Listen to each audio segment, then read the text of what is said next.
சிறுநீரகங்கள் நம் உடல் ஆரோக்கியத்துக்கு மிக முக்கியமானது.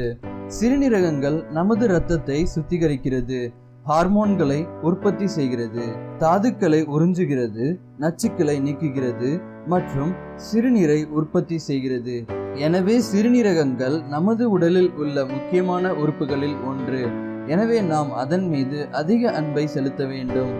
உங்கள் சிறுநீரகங்களில் ஏற்படும் சேதங்கள் பல ஆண்டுகளாக கவனிக்கப்படாமல் போகலாம். ஏனென்றால் அவை 20% திறனை கொண்டு செயல்பட வல்லது.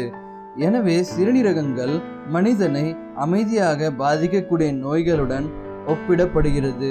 ஆதலால் நம் சிறுநீரகங்கள் பாதிக்கப்படுவதற்கு முன்பு எப்படி பாதுகாப்பது என்பதை பார்ப்போம். போதுமான அளவு தண்ணீர் உட்கொள்ளாமல் இருப்பது.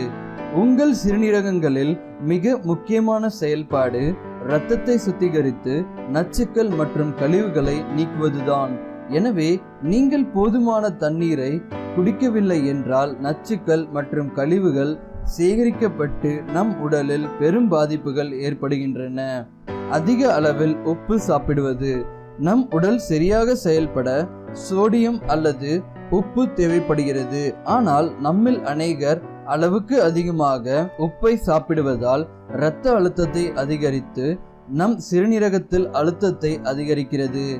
எனவே சராசரியாக தினமும் 5 கிராம் உப்பை உட்கொள்ளுவது போதுமானது. விட்டமின் மற்றும் கனிம குறைபாடுகள். உங்கள் உடல் ஆரோக்கியம் மற்றும் நல்ல சிறுநீரக செயல்பாட்டிற்கு காய்கறிகள் மற்றும் பழங்கள் சாப்பிடுவது அவசியம். மற்றும் விட்டமின் B6, மெக்னீசியம் நிறைந்த தானியங்கள், காய்கறிகள், பழங்கள் சாப்பிடுவதால் சிறுநீரக கற்கள் வருவதை தடுக்கலாம். சிறுநீர் கழிக்க வேண்டிய நேரத்தில் கழிக்காமல் இருப்பது. நம்மில் அநேகர் பிஸியாக இருப்பதால் மற்றும் பொது கழிப்பறைகளை தவிர்ப்பதால் சிறுநீர் கழிக்காமல் இருக்கிறோம். சிறுநீர் கழிக்காமல் இருப்பதால் சிறுநீரகத்தில் அழுத்தம் அதிகரிக்கிறது. இதனால் கிட்னி ஸ்டோன், கிட்னி ஃபெயிலியர் போன்ற பிரச்சனைகளுக்கு வழிவகுக்கிறது. எனவே சிறுநீர் கழிக்க தோன்றும் போது கழிக்க வேண்டும். சர்க்கரை பயன்பாட்டை தவிர்க்க வேண்டும். ஆய்வின்படி 2 அல்லது 3 சர்க்கரை நிறைந்த பானங்களை குடிப்போருக்கு சிறுநீரில் புரதம் இருக்கும். பொதுவாக ஆரோக்கியமான சிறுநீரகங்கள் அவற்றில் உள்ள ஃபில்டர்ஸ் மூலம் குறிப்பிட்ட அளவு புரதத்தை வடிகட்டுகிறது. ஆனால் சிறுநீரகங்கள் பாதிக்கப்பட்டிருந்தால் சிறுநீரில் புரதத்தின் அளவு அதிகரிக்கும். எனவே சிறுநீரில் புரதத்தின் அளவு அதிகம் இருந்தால் சிறுநீரகங்கள் பாதிக்கப்பட்டிருக்கிறது என்பது அறிகுறி. புரதம் நிறைந்த உணவை சாப்பிடுவதால். அதிகம் புரதம் நிறைந்த உணவை உண்பதால் உங்கள் சிறுநீரகங்களில் வளர்ச்சிதை மாற்ற சுமை அதிகரிக்கிறது. எனவே உங்கள் உணவில் அதிக அளவில் புரதங்கள் இருந்தால் சிறுநீரகங்கள் கடினமாக உழைக்க வேண்டும் மற்றும் இது காலப்போக்கில் சிறுநீரகங்களில் சேதம் அல்லது செயல் இழப்பு ஏற்படலாம். காஃபி குடிப்பதால்.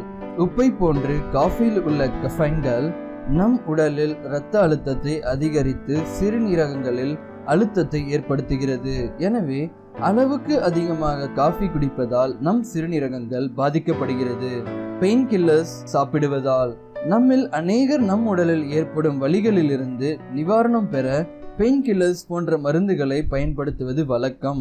ஆனால் அளவுக்கு அதிகமாக பெயின் கில்லர்ஸ் பயன்படுத்துவதால் கல்லீரல் மற்றும் சிறுநீரகங்கள் கடுமையான சேதம் ஏற்படுகிறது. மதுபானம் பருகுவதால். குடிப்பழக்கம் உள்ளவர்களுக்கு கல்லீரல் மற்றும் சிறுநீரக நோய்களுக்கு வழிவகுக்கும். உங்கள் சிறுநீரகங்களுக்கு இரத்த ஓட்டத்தின் விகிதம் பொதுவாக ஒரு குறிப்பிட்ட அளவே உள்ளது.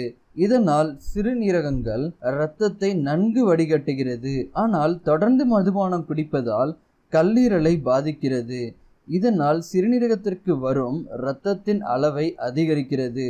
எனவே பொதுவாக குடிப்பழக்கம் உள்ளவர்களுக்கு கல்லீரல் மற்றும் சிறுநீரகங்கள் பாதிக்கப்படுகிறது. எனவே நாம் மேற்கண்ட தகவலை மனதில் வைத்து இந்த பொதுவான பழக்கங்களை தவிர்த்து சிறுநீரகங்களை பாதுகாத்து வாழ வாழ்த்துகிறோம். இந்த வீடியோ பார்த்ததுக்கு நன்றி நேயர்களே. இன்னும் இது போல பல செய்திகள் அறிந்து கொள்ள எங்கள் சேனலை மறக்காமல் சப்ஸ்கிரைப் பண்ணுங்க. நன்றி, வணக்கம்.